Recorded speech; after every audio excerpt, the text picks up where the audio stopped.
Oke, Bismillah. Assalamualaikum warahmatullahi wabarakatuh. Waalaikumsalam Waalaikumsalam warahmatullahi Alhamdulillah, wassalatu wabarakatuh. wassalamu ala rasulillah wa ala alihi wa Waalaikumsalam sahbihi wa warahmatullahi wala. wabarakatuh. La haula wa la quwwata illa billah amma ba'du. Teman-teman semua dari Sabang sampai Merauke, dari Malaysia hingga Andalusia, bersyukur kita kepada Allah bisa berjumpa dan bersilaturahim. Salam dan salam kita sampaikan kepada Nabi. Allahumma salli ala Sayyidina Muhammad wa ala ali Sayyidina Muhammad. Oke, insya Allah malam ini yang menjadi narasumber utamanya adalah Al-Ustadz Al-Mukarram Dr. Maulana Hidayatullah MSc Al-Hafiz. Insya Allah beliau akan menyampaikan tentang ekonomi Islam. Materinya Hayatus Sahabah, salah satu rujukannya tentang bagaimana modal awal Abdurrahman bin Auf. Ya, dari mana beliau kaya raya, padahal ketika hijrah modal kosong. Nah, ini penting dipahami oleh teman-teman semua bahwa modal bukan sekedar duit, modal bukan sekedar rupiah dan sebagainya, ternyata ada hal-hal penting yang perlu kita pahami bersama. Dengarkan dengan baik, dengan seksama, insya Allah 45 menit ke depan akan disampaikan. Nanti ada sesi tanya jawab. Silakan didengar dengan sesama ya. Selamat datang buat Mas Bobi Saputra, Ustadz Alumni Temboro, Hafiz 30 Juz. Kemudian Bang Rian, Alhamdulillah. Kemudian Mas Eko, Bang Awan, dan Mas Aris. Insya Allah teman-teman yang lainnya nyusul insya Allah. Terima kasih. Maka saya sampaikan kepada Ustadz Dr. Maulana Hidayatullah, MSc Al-Hafiz, Wal Yasafadol Maskuron. Silakan Ustadz. Ustaz. Assalamualaikum warahmatullahi wabarakatuh. Waalaikumsalam warahmatullahi. Innal hamdalillah nahmaduhu wa nasta'inuhu wa nastaghfiruh wa nu'minu bihi wa natawakkalu alayhi wa nashhadu an la ilaha illallah wahdahu la syarika lah wa nashhadu anna sayyidana wa nabiyyana Muhammadan abduhu wa rasuluh sallallahu alaihi wasallam la nabiyya ba'da amma ba'd. اللهم أخرجنا من ظلمات الوهم وأكرمنا بنور الفهم وافتح علينا بمعرفة العلم وسهل أخلاقنا بالحلم وانشر علينا من خزائن رحمتك سبحانك لا علم لنا إلا ما علمتنا إنك أنت العليم الحكيم. رب اشرح لي صدري ويسر لي أمري واحلل عقدة من لساني يفقه قولي. اللهم اجعلنا ممن يستمعون القول فيتبعون أحسنه. Bersyukur kita kepada Allah dengan melepaskan alhamdulillah rabbil alamin dan bersalawat kita kepada Nabi Muhammad sallallahu alaihi wasallam dengan melepaskan Allahumma shalli ala sayyidina Muhammad wa ala ali sayyidina Muhammad. Yang sama kita muliakan guru kita Dr. Abdul Haq PhD dan juga para asatiz dan juga saudara-saudara sekalian sesama mahasiswa University Institute of Professional Management. Nah, ini kita kuliah online ya. Masya Allah. Dengan kuliah online ini memberikan kemudahan. Dan topik kita malam ini berkenaan dengan ekonomi Islam. Maka kita ambil pembahasan bagaimana sahabat Nabi SAW. Sahabat Nabi SAW ini mereka mulia. Mereka jaminan surga. Bahkan mereka ini Masya Allah. Seperti pelita-pelita hidayah. Kemanapun mereka datang memberikan manfaat. Zahir dan batin. Salah satu malam ini kita akan kupas tentang bagaimana Abdurrahman bin Auf. Terkenal ya. Sahabat Nabi Abdurrahman bin Auf asyara mubasyara. 10 orang sahabat yang sudah dijamin surga oleh Allah Ta'ala. Kemudian kita ambil dalam suatu hari tatkala Abdurrahman bin Auf ini. Orang-orang miskin dari para sahabat Rasulullah SAW pernah datang menemui Nabi Muhammad SAW untuk mengadukan nasibnya. Ya Rasulullah,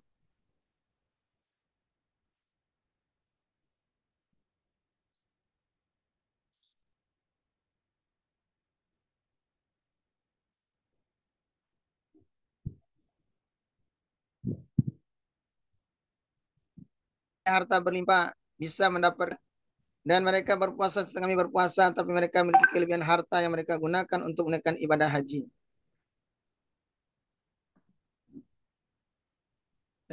Kemudian mereka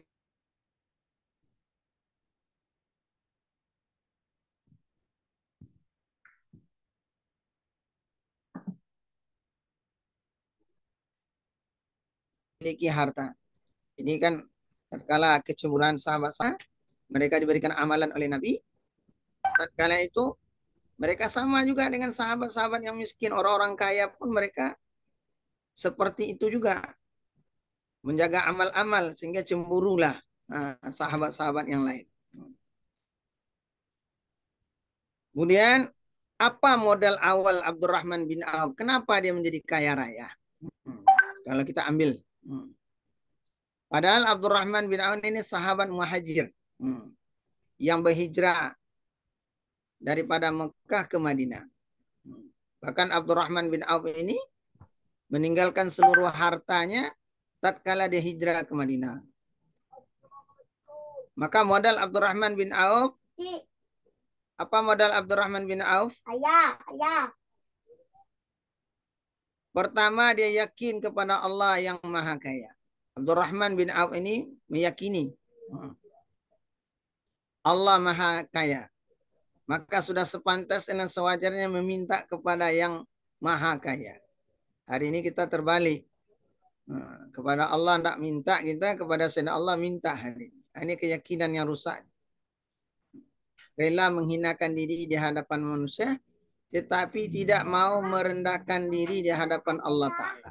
Padahal yang Maha Kaya itu adalah Allah Subhanahu wa Ta'ala. Maka Abdurrahman bin Auf inilah yang mereka buat.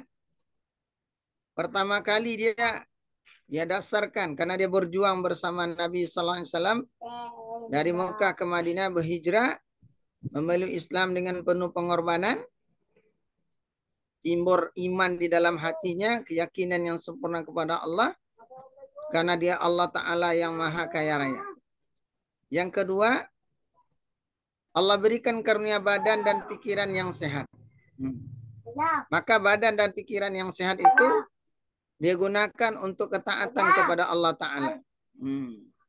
Dia gunakan badan dan pikiran yang sehat itu untuk bagaimana mencari karunia Allah Ta'ala. Yang ketiga, dia jaga nama baik. Nama baik sahabat Nabi ini mereka betul-betul jaga nih. Kemudian reputasi.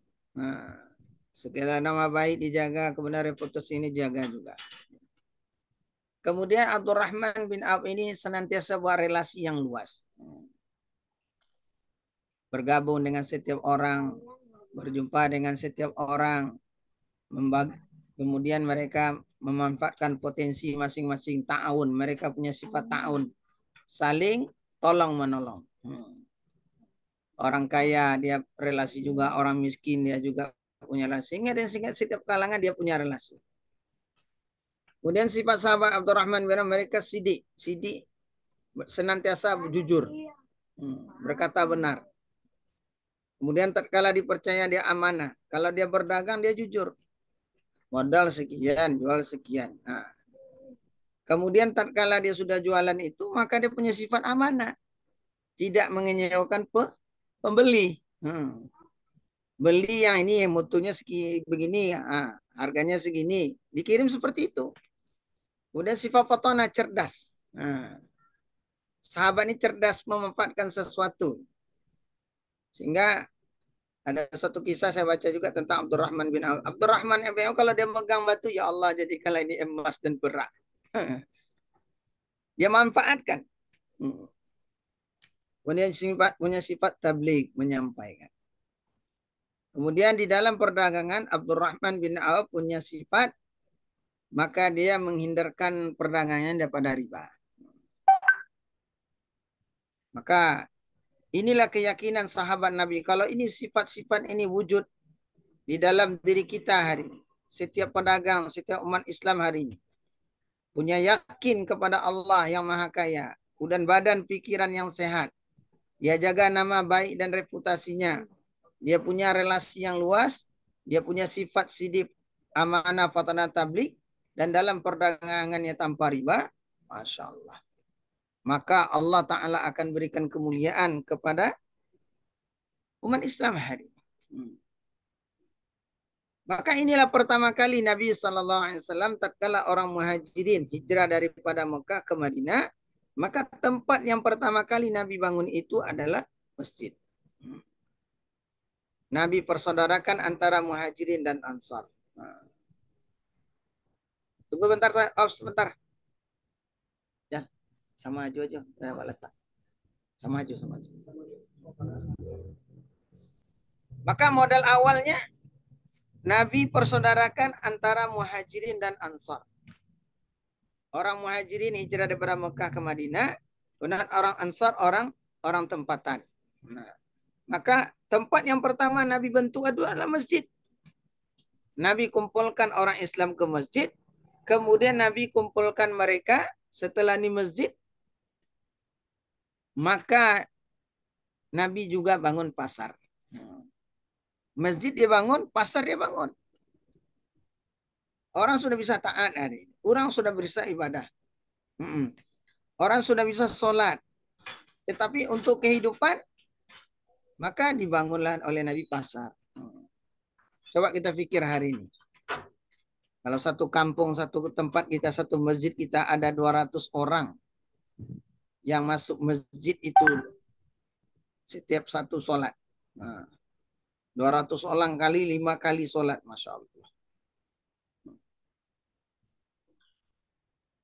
Maka Nabi untuk beribadah alhamdulillah. Tapi untuk kehidupan maka dibangunlah pasar.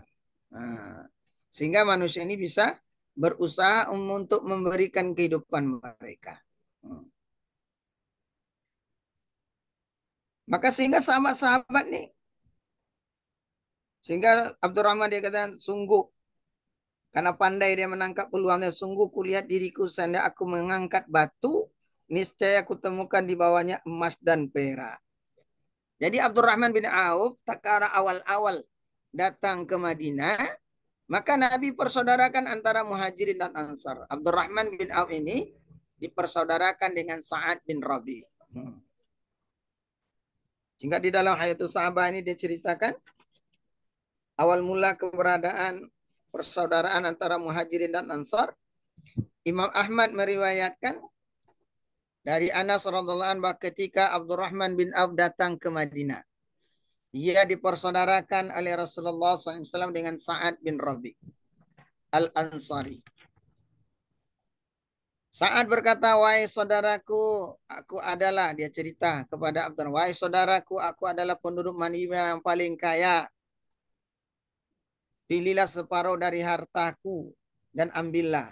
Kata Sa'ad bin Rabi, wahai Abdurrahman bin Auf, sesungguhnya akulah yang paling kaya di Madinah. Separuh harta milik aku. Kalau kamu mau, aku bagi. Separuh hartaku untukmu. Kemudian Sa'ad bin Rabi katakan, aku punya 2 istri. Kalau kamu suka, pilihlah salah satu. Maka aku ceraikan setelah masa idahnya berlalu, maka engkau menikahlah. Kalau teman kita gimana Pak? Kalau ditawarkan hari ini. Kalau ditawarkan kepada kita ini saya punya separuh harta nih, saya paling kaya, saya kasih harta, kita terima. Tapi sahabat Nabi tidak begitu. Ini perlu sifat sahabat ini perlu kita tiru nih. Tetapi Abdurrahman bin menjawab, semoga Allah memberkahi keluarga dan hartamu. Tunjukkan saya jalan letaknya di mana pasar. Tunjukkan saya jalan ke pasar. Maka orang-orang muhajirin ini terkenal adalah pedagang. Sering membawa dagangan daripada Mekah ke negeri Syam. Orang-orang Ansar itu rata-rata kehidupannya petani. Maka petani dan pedagang kalau bekerja sama, maka jadi. Biasanya petani kurang pandai nih jualan, berdagang. Tapi kalau pedagang, insya Allah, walaupun tidak punya modal ya, insya Allah nih, menangkap peluang tadi nih. Maka setelah ditunjukkan pasar di Madinah kepadanya, maka dia beli barang-barang lalu menjualnya lagi.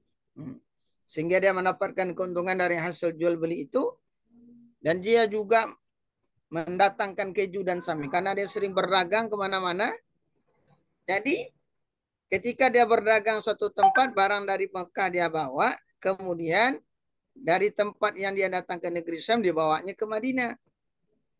Dia bawanya kurma dari Mekah contoh. Atau barang-barang dagang di Mekah atau dari Madinah, dia bawa. Karena terkenal Madinah ini kurma Madinah. Dibawanya ke negeri lain. Dari negeri lain itu dibawa lagi dia ke Madinah. Maka diceritakan di sini dia membawa keju dan minyak samin. Begitulah yang dilakukan berapa lama menurut kehendak Allah. Suatu kali ketika dia datang menebarkan bau harum, Rasulullah SAW bertanya, apa kabar? Abdurrahman menjawab, wahai Rasulullah, aku telah menikah dengan seorang wanita. Berapa nilai emas kawinnya? Tanya beliau, emas sebesar biji-bijian. Jawabnya, jika demikian buatlah walimah walau hanya dengan menyembelih seekor unta. Maka inilah perdagangan Abdurrahman bin Auf yang awal-awal dia datang ke Madinah dipersaudarakan oleh Nabi, sehingga Nabi SAW, orang-orang muhajirin bekerja sama dengan orang-orang Ansar, maka majulah mereka. Sehingga menjadikan Abdurrahman ini kaya dan raya. Kita apa? Enggak, sana minyaknya di apa bilang?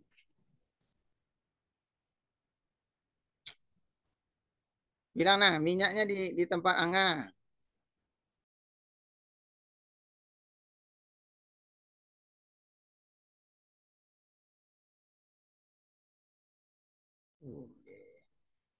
Maka inilah prinsip ala Abdurrahman bin Auf. Kalau ini prinsipnya kita contoh nih, Masya Allah. Berdagangnya bukan setakat mencari uang saja, melainkan mencari dari Allah Ta'ala. Maka di dalam fadilah tijarah itu, barang siapa yang keluar daripada rumahnya dalam keadaan berwudu, dia niat mencari nafkah, berusaha karena Allah Ta'ala, untuk menafkahi istri dan anaknya, menghindarkan daripada meminta-minta, dan juga dia buat usaha nih, bisa dia membantu sesama, maka kedudukannya tinggi di sisi Allah Ta'ala. Bahkan dalam riwayat yang kemarin kita, at-tajirus sadukul amin ma'an nabiyyi wa syuhada. Pedagang yang jujur akan bersama para nabi dan para syuhada. Jadi sahabat prinsip Abdurrahman bin Auf ini, dia berdagang tidak mencari sekedar mencari uang, tetapi mencari keridhaan Allah Ta'ala. Yang kedua, punya sifat jujur dan amanah. Jujur. Jangan, ini modalnya berapa Pak? Modalnya 8.000, bisa 7.000 Pak. Atau ditawar, ini berapa harga Pak? 10.000. Bisa 7.000 Pak, atau 8.000. Oh, enggak bisa. Jangankan untung, modal pun enggak dapat. Nah, padahal modal 6.000. Nah, ini enggak jujur. Kemudian amanah. Bilang barang ini kualitasnya baik, baik. Nah, kalau kualitasnya kurang baik, dibilang. Apa yang dia pesan, itu yang dihantar. Nah, jangan pilih barang kualitas A, tapi diantar kualitasnya B. Nah, berarti tidak amanah. Kemudian yang ketiga, prinsip bisnis Abdurrahman bin Auf itu keselarasan antara kerja keras dan kerja cerdas. Kalau hari ini kita kerjanya banyak kerja keras, bukan kerja cerdas. Nah, dia ulet, sungguh-sungguh. Ibadah sungguh-sungguh, muamalah bisnis sungguh-sungguh. Contohnya bagaimana? Tak kala dia bawa barang dari Madinah, dia bawa ke negeri Syam. Kemudian tak kala dia nanti tempat lain, dia bawa lagi. Nah, dia bukan sekedar dia kerjanya bawa saja. Istilahnya pulangnya tidak dapat. Dia pergi dapat, pulang dapat. Nah, ini kerja cerdas. Tunggu sebentar, Sa. Ada yang datang, Sa.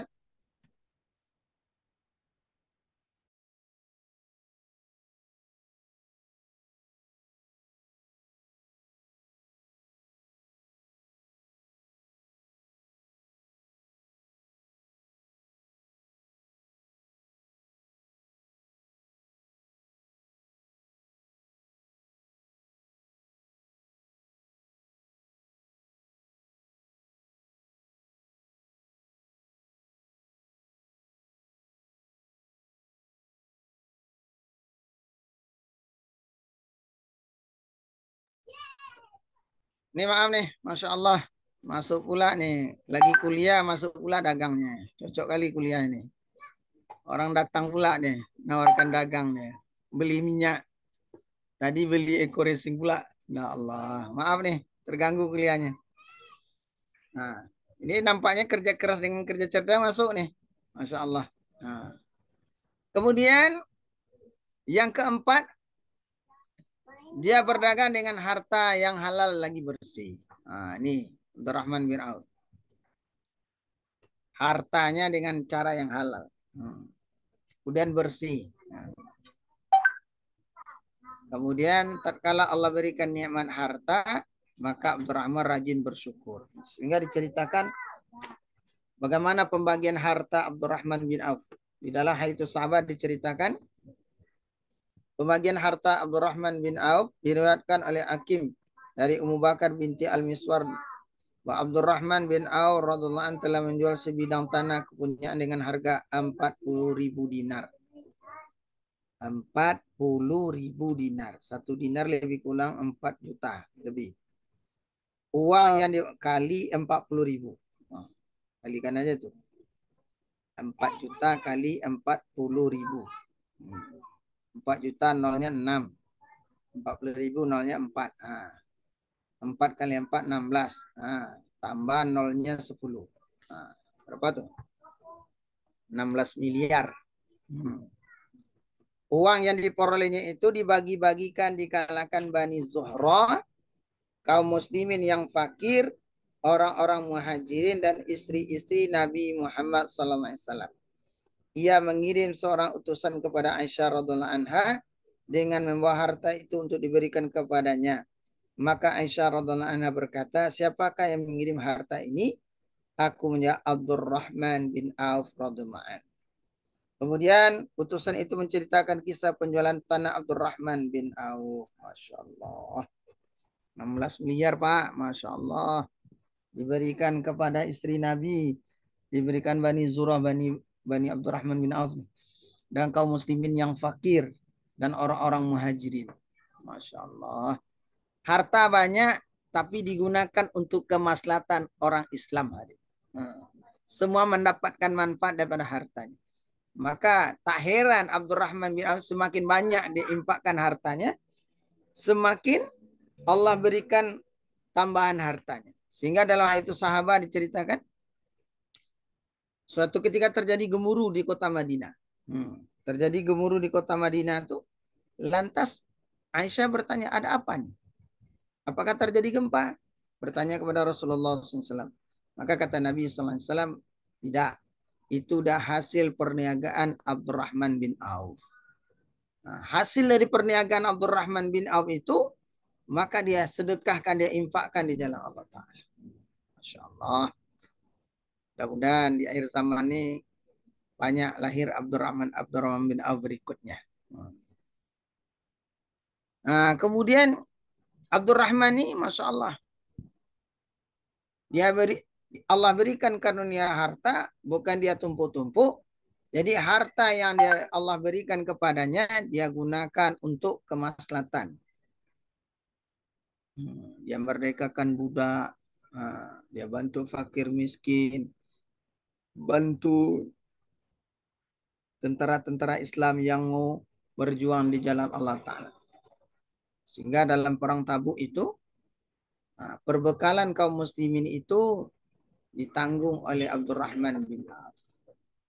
Masya Allah. Hari ini, Masya Allah, perjuangan Islam masih banyak. Enak. Orang Islam masih banyak yang punya hutang. Banyak yang terlibat riba. Maaf ini. Kadang-kadang kita ustaz-ustaz pun gitu juga nih. Ada juga yang terlibat nih. Banyak utang. Ada juga yang terlibat riba juga dulu. Banyak lagi yang terlantar lagi. Orang-orang miskin banyak lagi. Masya Allah. Maka prinsip bisnis Abdurrahman bin Auf ini mesti kita contoh. Sahabat Nabi ini ahli ibadah. Juga ahli dagang, ahli bisnis. Sehingga apa maksudnya? Nah, para ulama, para ustadz ini aktif juga ahli bisnis. Itu untuk apa? Bagaimana mereka untuk menunjukkan kepada umat. Nah, Sahabat Nabi sudah jaminan surga. Nah, namanya sudah masuk di dalam surga, dicantum asyara mubasyarah, tetapi tetap mengajarkan dia berusaha. Nah, dengan usaha inilah dia buat secara syariat Islam. Allah berikan karunia harta dan harta ini digunakan untuk kemaslahatan. Abdurrahman bin Auf ini dalam kehidupan dia sederhana. Tapi untuk berjuang di jalan Allah fisabilillah, rela dia keluarkan hartanya sebanyak-banyak. Sehingga ada satu kisah, Abdurrahman bin Auf ini, kata Nabi, engkau akan masuk surga dalam keadaan merangka-rangka. Maka Abdurrahman bertanya, ya Rasulullah, bagaimana cara supaya aku tak merangka, engkau berikan makan orang? Maka Abdurrahman bin Auf ini kebiasaannya juga menjamu tamu. Sehingga suatu ketika dia berpikir bagaimana jatuh miskin. Maka dia belilah kurma-kurma busuk. Supaya jatuh miskin. Datanglah pedagang dari tempat lain datang ke Madinah. Bukan cari kurma yang bagus-bagus. Cari kurma yang busuk dibayar 2 kali lipat. Yang mulanya perasaan dia jatuh miskin malah jadi tambah kaya raya. Tapi kekayaannya tidak menghalangi dia taat kepada Allah. Dia gunakan hartanya untuk berjuang di jalan Allah Ta'ala. Dia gunakan hartanya untuk membantu kemaslahatan orang Islam. Sehingga tak kala dia bersyukur atas nikmat Allah Ta'ala, Allah berikan tambah harta.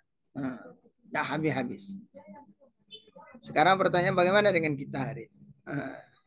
Kita orang yang masih hidup, rekeningnya dah mati. Abdurrahman bin Auf orangnya dah mati, rekeningnya masih hidup. Masih mengalir. Hartanya digunakan untuk kemaslahatan orang Islam.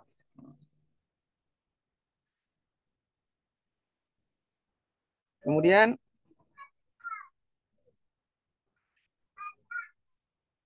udah nih Ustaz, udah berapa menit?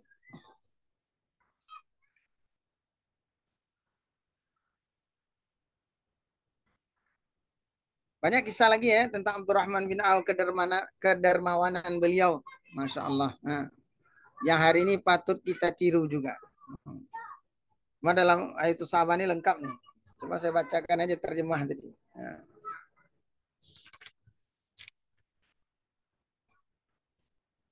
Hingga di dalam Imam Al-Bukhari meriwayatkan dari Imam Abbas radhiyallahu anhu, dia berkata ketika kaum muhajirin tiba di Madinah, maka mula-mula yang menjadi ahli waris itu adalah orang-orang Ansor. Karena Nabi persaudarakan orang-orang muhajirin dalam keadaan tidak punya, ya kan, dalam keadaan mereka berhijrah tinggalkan harta. Sedangkan keluarga orang-orang Ansor tidak dijadikan ahli waris. Demikianlah ini terjadi sebabkan eratnya persaudaraan di antara yang mereka yang telah dibuat oleh Rasulullah SAW. Lantas tatkala turun ayat berikut, walikullin ja'alna mawaliya mimma tarakal walidani wal aqrabun, dan bagi tiap-tiap harta peninggalan dari harta yang ditinggalkan ibu dan bapak dan karib kerabat, kami jadikan pewaris-pewarisnya. Quran surah An-Nisa ayat 33. Maka hukum waris dilakukan oleh orang Ansor terhadap hujan dibatalkan. Awal-awal Masya Allah, seperti Sa'ad bin Rabi ini katakan tadi, aku punya separuh harta, aku berikan kepadamu. Karena begitu akrabnya hubungan persaudaraan mereka yang dibentuk oleh Nabi, maka seakan-akan orang muhajirin ini menjadi ahli waris mereka.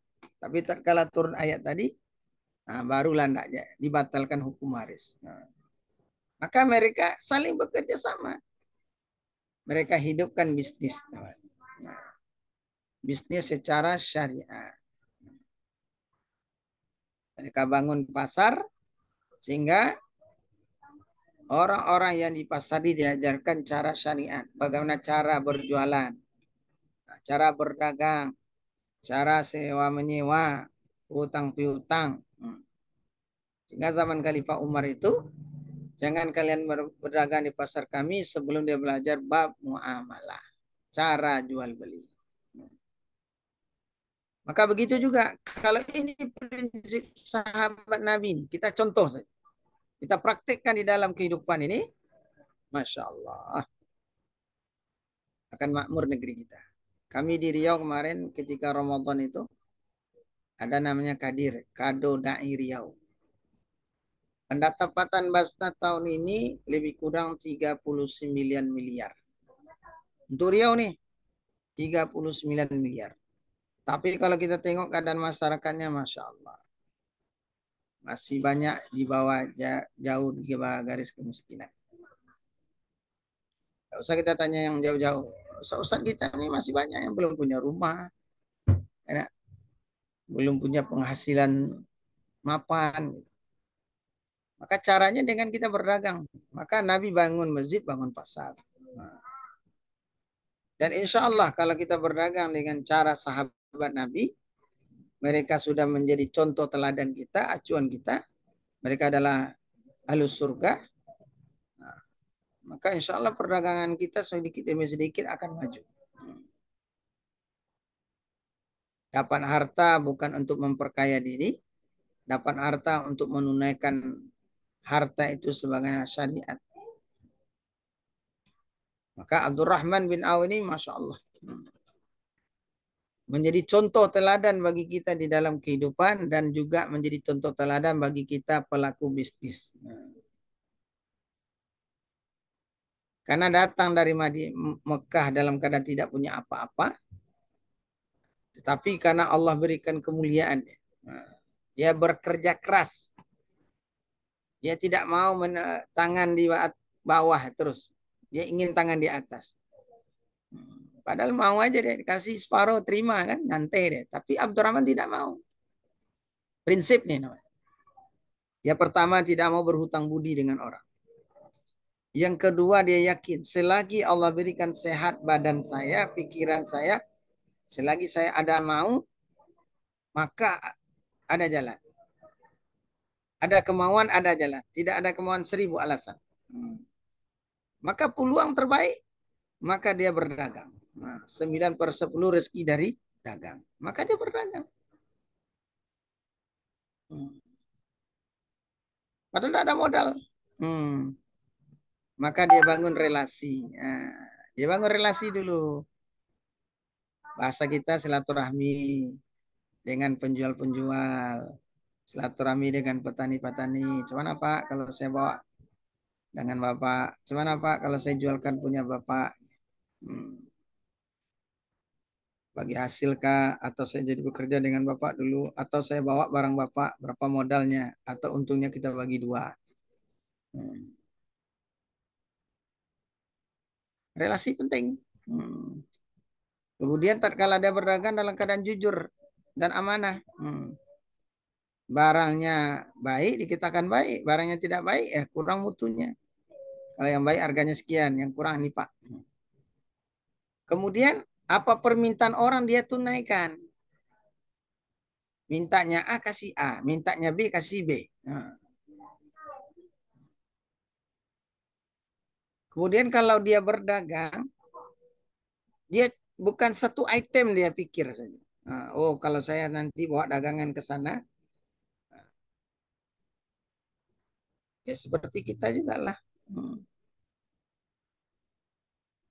Misalnya di tempat dia bawa apa nih. Dia hantarnya kalau kayak kami ini, misalnya dari Sumbar nih. Di Sumbar bawa beras, bawa kelapa, bawa apa. Maka ketika kalau di Riau dia bawa lagi ke Sumbar. Ketika dia berangkat, dia barangnya terjual. Ketika dia sini dibelikan barang, nanti dijual lagi di Sumbar. Begitu juga Abdurrahman. Jadi 2 kali dia. 2 in 1 nih. 2 kali dapat. Pergi dapat untung, pulang dapat untung. Kemudian keuntungan itu dia tidak untuk keperluan dia sendiri.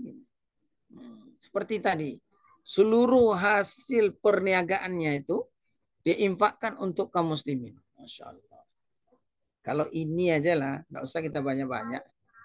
10% lah dari umat Islam menunaikan ini. Tidak makmur negeri kita. Masjid-masjid tak perlu lagi minta-minta sumbangan. Tidak ada lagi donator. Pondok-pondok pesantren akan berdiri. Kemudian ustaz-ustaz akan makmur. Insya Allah target kita ke depan nanti ustaz-ustaz yang ceramah ini kita yang mengasihi lagi pengurus masjid. Ya kalau nanti Ustaz-ustaz ini Masya Allah. Berdagang dengan cara Abdurrahman kaya raya. 40.000 dinar. 40.000 dinar hasil perdagangannya. Kali 1 dinar 4 juta lebih. 16 miliar Masya Allah. 16 miliar. Sedekah Masya Allah. Banyak nih. Umat Islam akan makmur nih. Masya Allah. Akan hidup. Masjid-masjid akan makmur.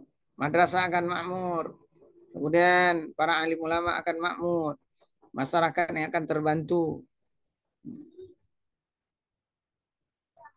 Kemudian memberikan kemudahan.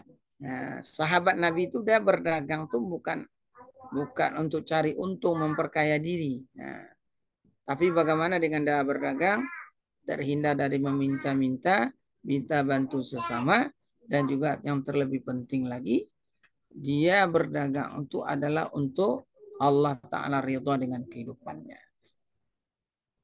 Kalau dia mati, Allah Ta'ala ridha. Kemudian di dunia ini Allah berikan kemuliaan. Namanya harum. 1400 tahun yang lewat. Tapi namanya masih disebut-sebut. Gagasan pikirannya masih dibuat oleh orang. Ini namanya ilmu yang bermanfaat. Ilmunya dicontoh. Gagasannya masih ditiru. Hari ini yang meniru maaf nih. Orang-orang non-muslim banyak tiru cara berdagang orang Islam. Hari ini orang Islam kurang. Kalau dapat harta, tatkala datang zakat, takut semua mengeluarkan zakatnya. Padahal Masya Allah. Maka untuk itu, setiap kita, mesti kita dakwahkan perkara ini. Komponen Islam ada 5. Imaniyat, ibadat, muamalat, muasyarat, dan akhlak. Apabila muamalat orang Islam ini bagus, muasyarat dia bagus, kemudian akhlak dia bagus, maka ini salah satu penari orang-orang non-muslim akan masuk Islam. Hari ini ibadat mantap, ya kan? Tapi muamalat hancur-hancuran. Sahabat Nabi, ibadat mereka perbaiki. Muamalat lebih mereka perbaiki kan? Karena perkara-perkara karena perkara muamalah ini perkara yang besar. Apa yang kita makan, apa yang kita berikan kepada anak dan istri kita, apa yang kita pakai,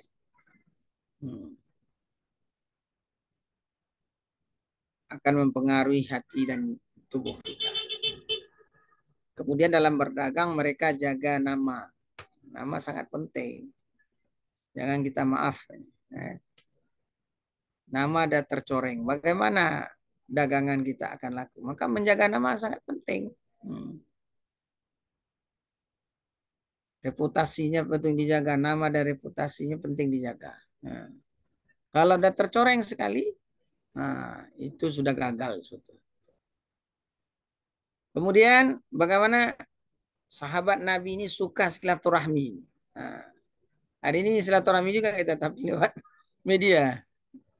Sahabat Nabi dulu tidak ada media, maka sering mereka berjalan tuh.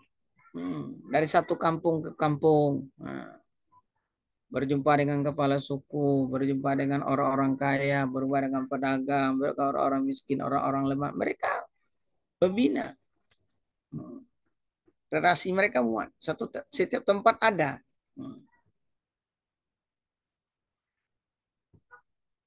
Sehingga apabila untuk usaha mereka terkala tawarkan usaha, mereka nyambut. Oh ya, saya siap Pak. Oh ya, saya siap. Akhirnya dengan relasinya luas, maka usaha pun maju, maka mengalirlah harta kepadanya. Kemudian dengan harta ini, dia gunakan lagi harta. Bukan untuk setakat untuk itu saja. Untuk memperkaya diri, tapi dia kembangkan, kemudian dia salurkan untuk membantu orang Islam. Dan yang terpenting kali sahabat Nabi itu Pak. dia berdagang tanpa riba. Betul-betul takut mereka berdagang dengan menggunakan riba, ini takut. Salah ya. Ini modal-modal awal Abdurrahman bin Auf mesti kita contoh nih.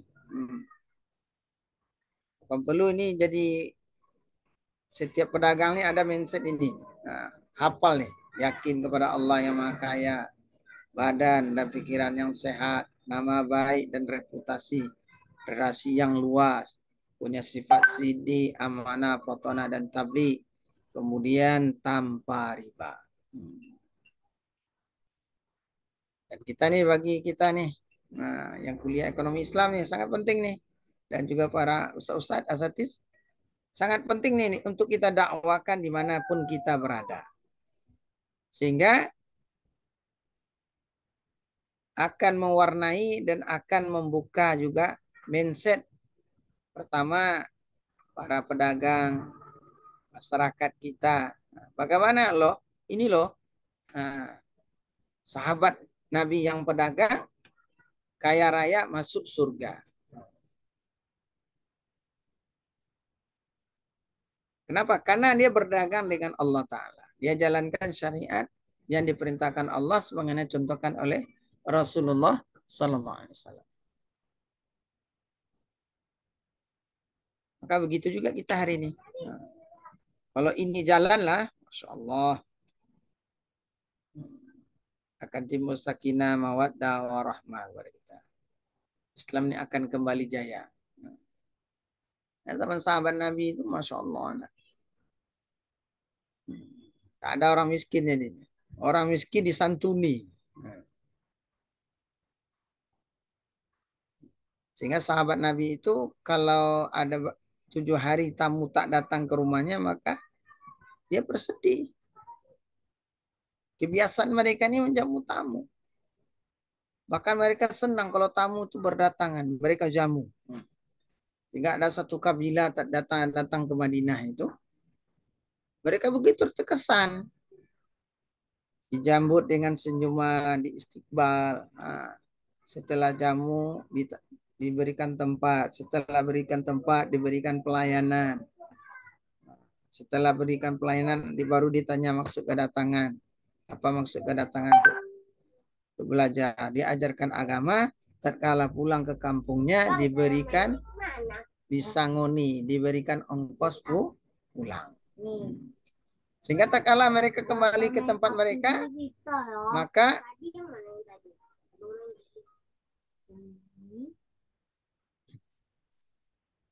tak kala dia balik ke kampung halaman, dia ceritakan tentang, sahabat Nabi ini. Bagaimana indahnya Islam.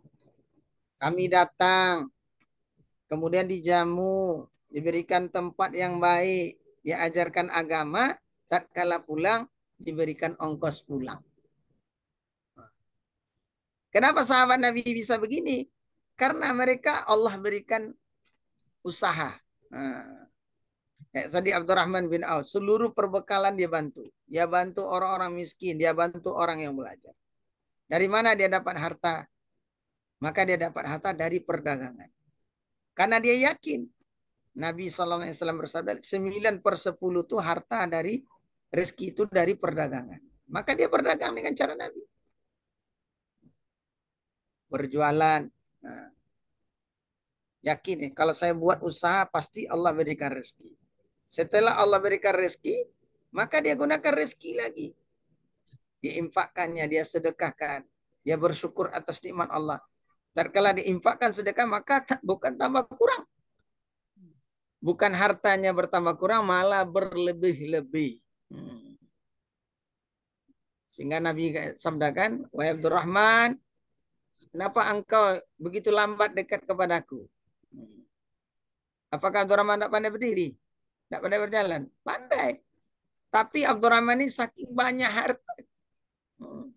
Saking banyak hartanya, sehingga ada lambat dia berjumpa dengan Nabi. Kau akan masuk surga dalam keadaan merangkak-rangkak. Ya Rasulullah, bagaimana cara aku supaya jangan merangkak-rangkak masuk surga? Maka kata Nabi, kau jamulah orang, jamu, berikan makan. Padahal untuk kehidupannya dalam kita itu sahabat itu, suatu ketika terkadang Abdurrahman bin Auf itu diberikan makanan. Dia dalam keadaan buka puasa. Nah, diberikan makanan yang mana makanan itu lauknya ada 2. Padahal 1 lauk, kemudian ada kuahnya. Nah, kalau kita biasa tuh kan. Misalnya gulai. Kuahnya itu kalau sahabat Nabi, kuah dengan lauknya 2 jadi 2. Kalau kita jadi 1 gitu. Nah, kalau sahabat Nabi, kuah pun menjadi lauk untuk makanan mereka. Nah, dihadapkan kepada beliau, dia tak kala puasa, maka tidak jadi makan, bersedih dia. Menangis. Kenapa engkau menangis ya Abdurrahman?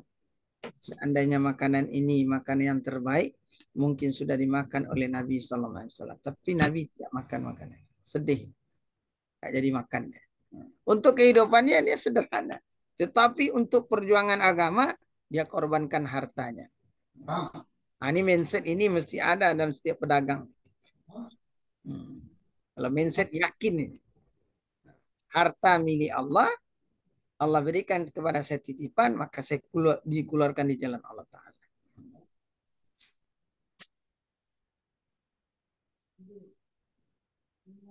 Kemudian, yang sangat terpenting bagaimana kita melatih. Nah, sahabat Nabi dia latih dia. Diajarkan orang, ini cara berdagang di dalam Islam. Kalau engkau berikan harta, tunaikan zakatnya, sedekahnya. Nah, jadikan harta dia punya wakaf.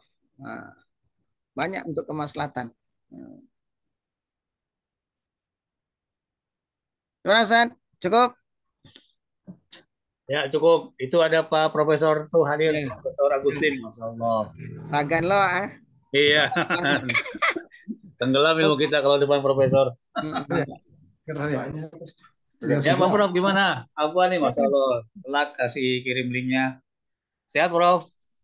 Assalamualaikum. Sehat. Duh.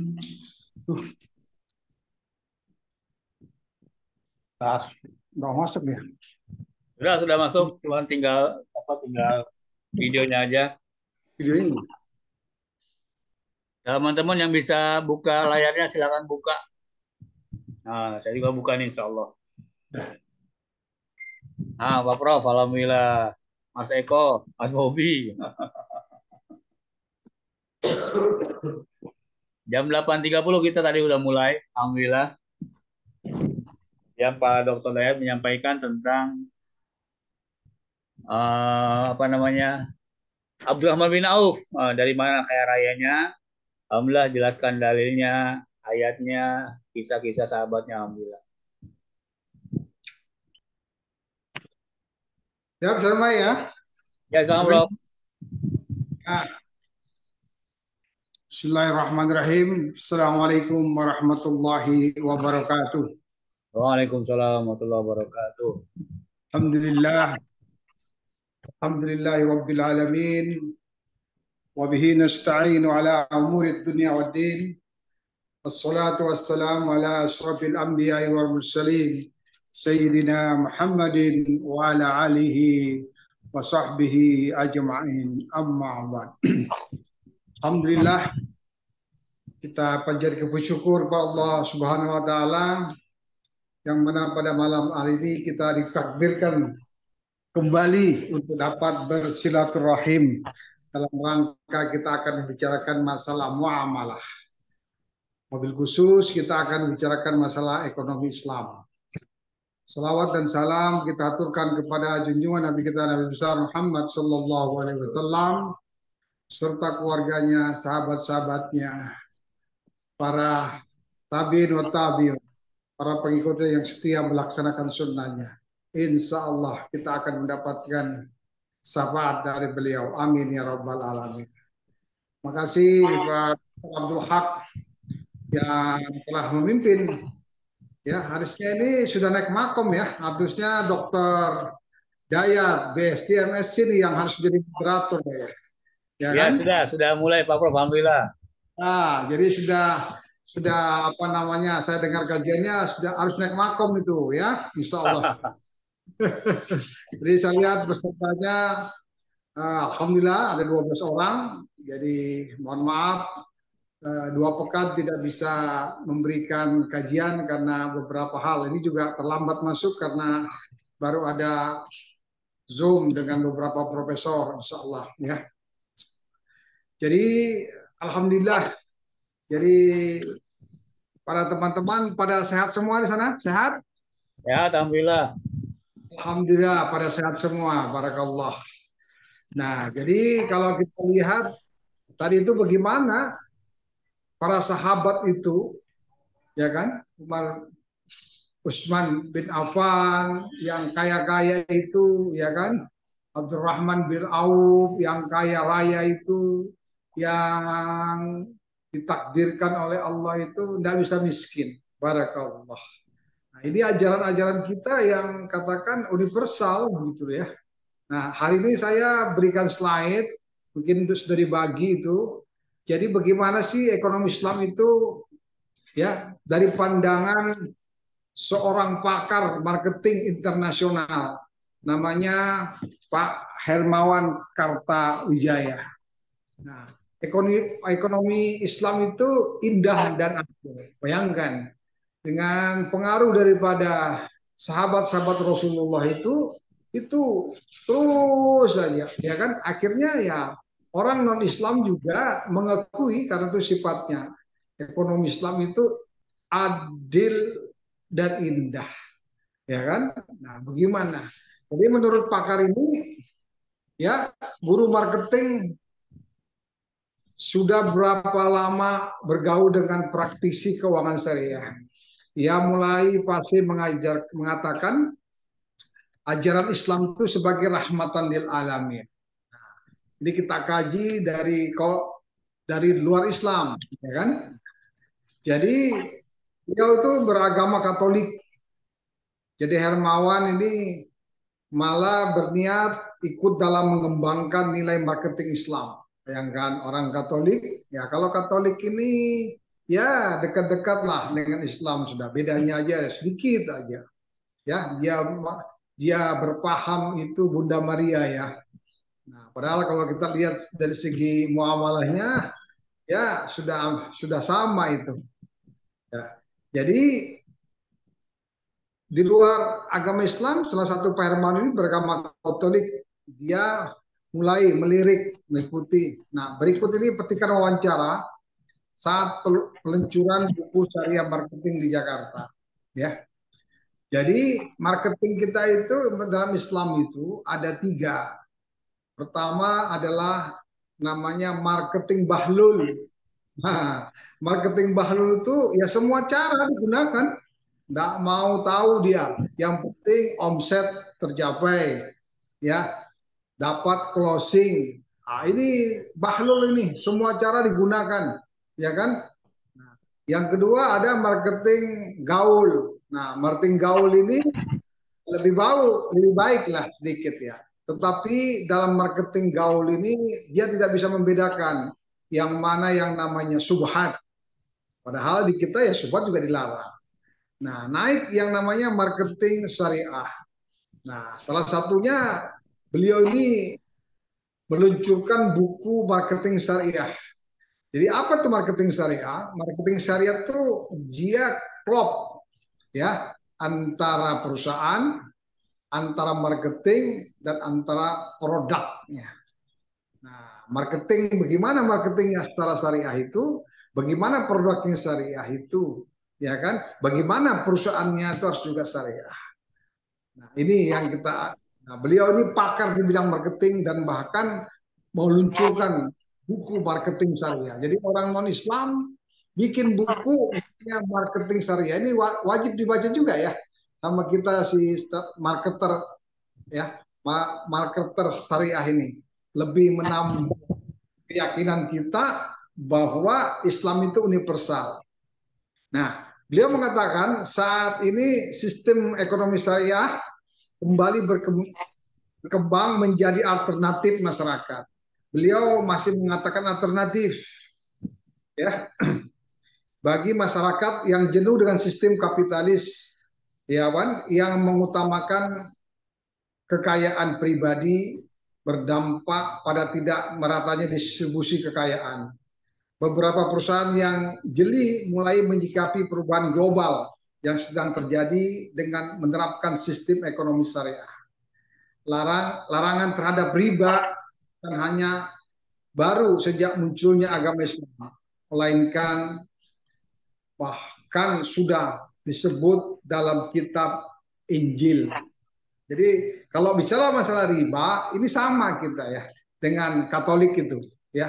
Di dalam kitab Injil juga ada bicara masalah riba. Jadi ekonomi Islam itu menghilangkan riba ya. Salah satunya ya. Nah, sebetulnya apa beda marketing syariah dengan konvensional? Atau kita jangan bilang ya konvensional lah. Kalau konvensional mereka tuh kelihatannya terbelakang. Tapi bagaimana dengan marketing non-Islam gitu? Ya, marketing umum gitu ya. Jadi dalam dunia marketing itu ada istilah keliru monologi. Keliru monologi itu keliru dia. Loh itu ya 9 prinsip yang salah diartikan. Ya misalnya marketing itu diartikan untuk membujuk belanja sebanyak-banyaknya, atau marketing pada akhirnya membuat kemasan sebaik-baiknya padahal produknya tidak bagus. Jadi castingnya bagus, sinyalnya yang kurang bagus, kadang-kadang lola. Nah, packagingnya bagus, tetapi dalamnya menipu. Ya kan? Ini kadang-kadang produk itu. Ya, jadi banyak sekali saya lihat produk misalnya kopi, wah untuk kejantanan macam-macam. Apa benar itu? Kan? Ya kan? Nah, akhirnya apa? Produk ya atau membujuk dengan cara agar orang mau bergabung belanja dengannya. Itulah salah satu keliru atau istilahnya yang digunakan oleh Jaya Supratna, yaitu keliru monologi. Jadi marketing itu bukan semua cara, semua yang dihalalkan. Nah, ini prinsipnya sama dengan orang-orang non-Islam, terutama orang Katolik. Nah, marketing syariah itu mengajarkan orang untuk jujur dan komitmen ya atau kepada orang lain. Nilai syariah mencegah orang atau seorang marketer atau terperosok pada keliru terminologi itu tadi. Ada nilai-nilai yang harus dijunjung oleh seorang pemasar atau seorang marketer. Ya, apalagi jika dia orang muslim. Jadi orang muslim itu lebih terjaga, lebih katakan dijamin perdagangannya.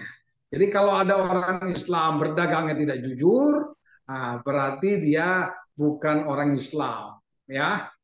Jadi harus jujur betul, pondasinya jujur, ya. Ini orang Islam. Mari kita lihat lagi, apakah nilai marketing syariah itu bisa diterapkan di umat lain? Nah, ini wawancara dengan Hermawan, ya. Yang katakan, ya nilai Islam itu universal, ya dia sudah pasti berbicara masalah rahmatan lil alamin, masya Allah. Begitu istilahnya mereka ya. Nah, Nabi Muhammad itu menyebarkan ajaran Islam pasti bukan untuk umat Islam saja. Jadi tidak apa-apa jika nilai marketing syariah itu inisiatifnya orang Islam supaya bisa menginspirasikan orang lain. Makin banyak non-Islam yang ikut menerapkan nilai ini, makin bagus. Nah, jadi orang Islam itu punya sistem, marketernya juga diatur. Nah, ya, jangan-jangan kita masih pakai gaya marketing atau marketer katakan Bahlul itu. Saya ikut mengendorse marketing syariah. Jadi kata Hermawan, dia mengendorse marketing syariah. Soal kejujuran dan universal. Jadi marketing syariah harus diketahui orang lain dalam rangka rahmatan lil alamin. Masya Allah ya. Nah, apa nilai inti dari marketing syariah itu? Nah, itu adalah tidak boleh bohong atau integriti atau transparansi. Orang kan tak boleh bohong. Orang yang beli karena butuh sesuai dengan keinginan dan kebutuhannya, bukan karena diskonnya. Nah, itu jika konsep marketing dijalankan secara jujur. Jadi jangan diskon-diskon. Ya, padahal itu sudah di markup ya. Nah, bagaimana? Ya kan asal muasal perkembangan nilai seperti marketing. Jadi nilai seperti itu gimana? Nah, sejalan dengan perkembangan di dunia, setelah katakan berkembang tentang IQ, ada emosional, ya. Nah, tidak cukup, maka perlunya ada SQ, ya, spiritual question. Nah, ini menyangkut masalah hati. Yang pasti, ya, sustaining. Karena setiap dasarnya kejujuran ini yang dibutuhkan semua orang. Apalagi setelah kasus Welcome, Enron lainnya, orang melihat bisnis itu hanya harus jujur. Jadi sekali lagi, kejujuran itu milik umat. Siapa aja tidak jujur akan ketinggalan customernya. Lalu di mana peran ilmu marketing dalam konsep syariah? Nah, beliau menjawab, syariah mengendorse marketing dan marketing mengendorse syariah. Wah, enak juga ya. Nah, ilmu marketing menyumbangkan profesionalisme dalam syariah. Karena jika orang marketing tidak profesional, orang tidak percaya.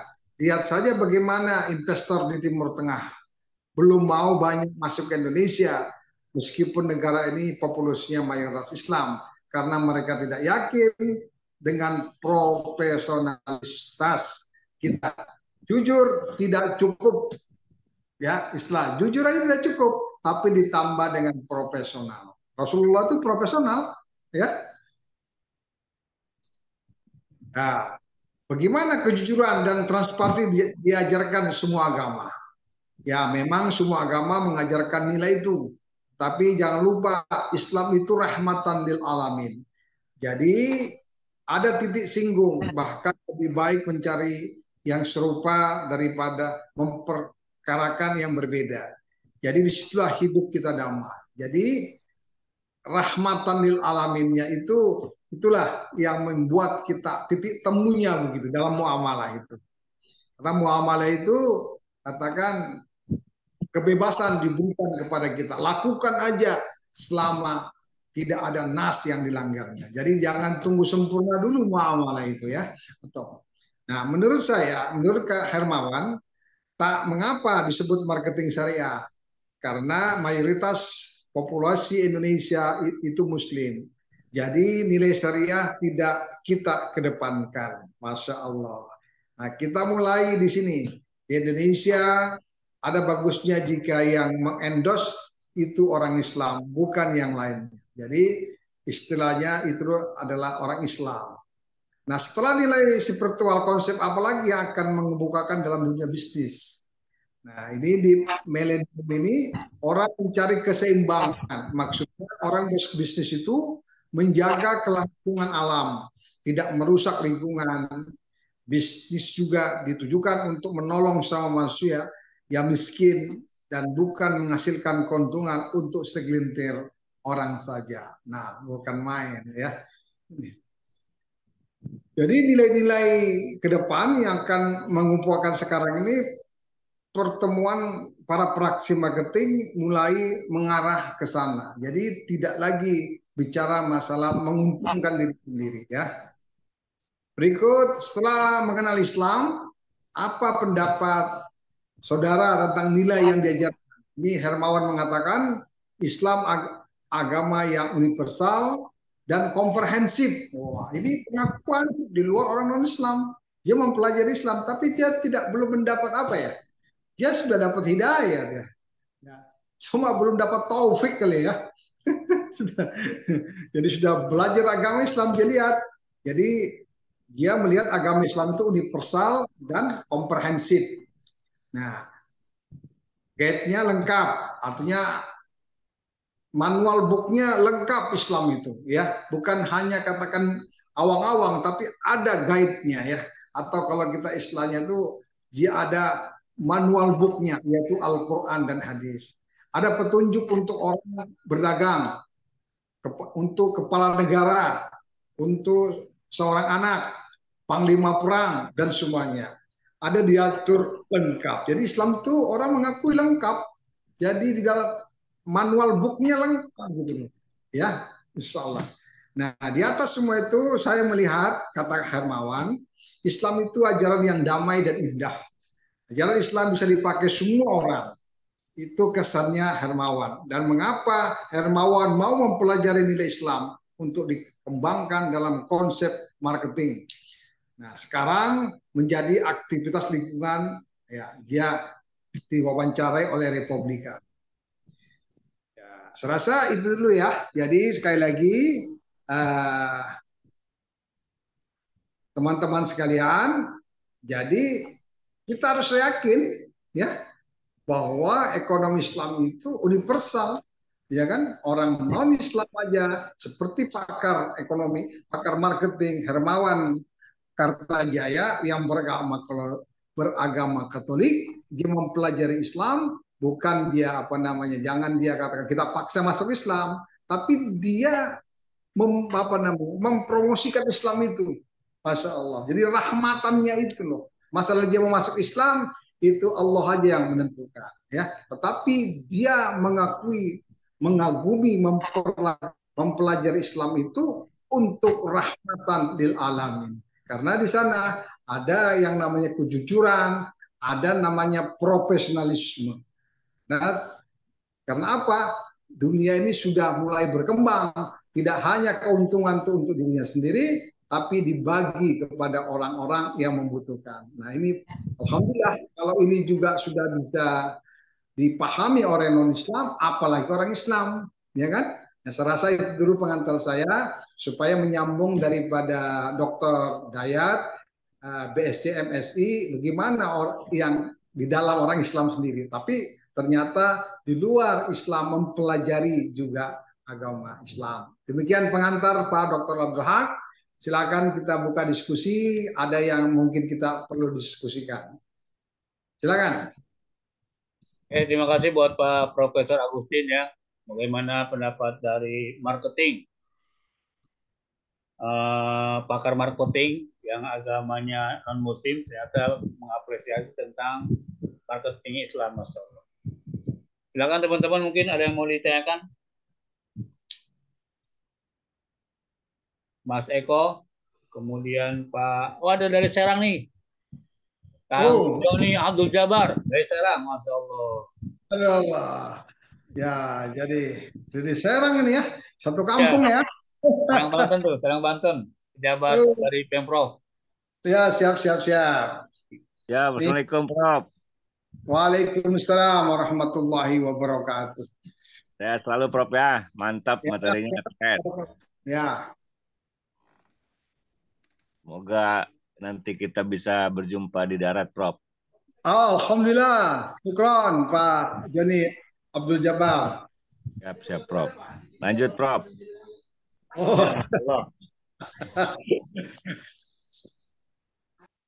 Ada yang Hakim, yang mau tanyakan?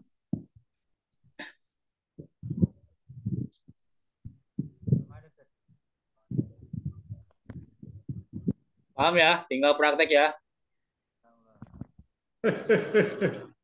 Ya mungkin kita buka tidak hanya teori tapi pengetahuan, tapi pengalaman di lapangan juga penting ya. Hal-hal yang didapatkan di masyarakat yang lebih objektif bisa kita bisa kita bawa ke sini dan kita bersama-sama sharing ya kan. Ini karena penting juga. Kalau kita teori aja, praktisi di lapangan itu penting juga ya. Karena kita ini semuanya di samping katakan pengajar, dosen, kita juga praktisi kan. Kita punya usaha, kita punya dagangan, kita punya katakan pergaulan begitu ya. Kita juga punya pembiayaan.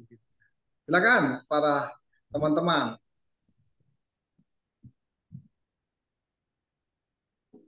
Itu ada kawan baru tuh Pak Prof, Mas Tobi Saputra, beliau alumni Temboro, alhamdulillah. Ya. 30 juz, masih muda, usia 20 tahun, itu kader saya. Insya Allah kita kawal S1, S2, ekonomi Islam, insya Allah. Oke. Assalamualaikum Profesor. Assalamualaikum warahmatullahi wabarakatuh. Masya Allah. Wah, ini masih muda nih. Ya. Iya. Ada yang ingin bisa kita diskusikan atau ingin ditanyakan aja gitu. Ya. Jadi kita harus berubah gitu. Jadi makanya harus cepat naik, jangan khawatir. Mudah-mudah ada profesor. Ini profesor yang untuk para sufi itu kan mudah sekali itu. Ya kan profesor doktor itu. Yang sama kapan Habaib itu kan tanggal 29 sama Jokowi nanti. Nah, itu salah satu alumni UPM ya kan. Masih muda-muda, jangan khawatir ya. Sehingga kita ini masih kekurangan para doktor dan profesor. Jadi mari kita memberikan kesempatan untuk bisa cepat naik makom gitu ya. Silakan. Si John udah ikut ya. Yang ahli yang sedang berdagang emas. Oh, itu siapa sih? Ya, Yon Kepri. Ya sedang menggeluti beli emas dengan cara bercicil gitu.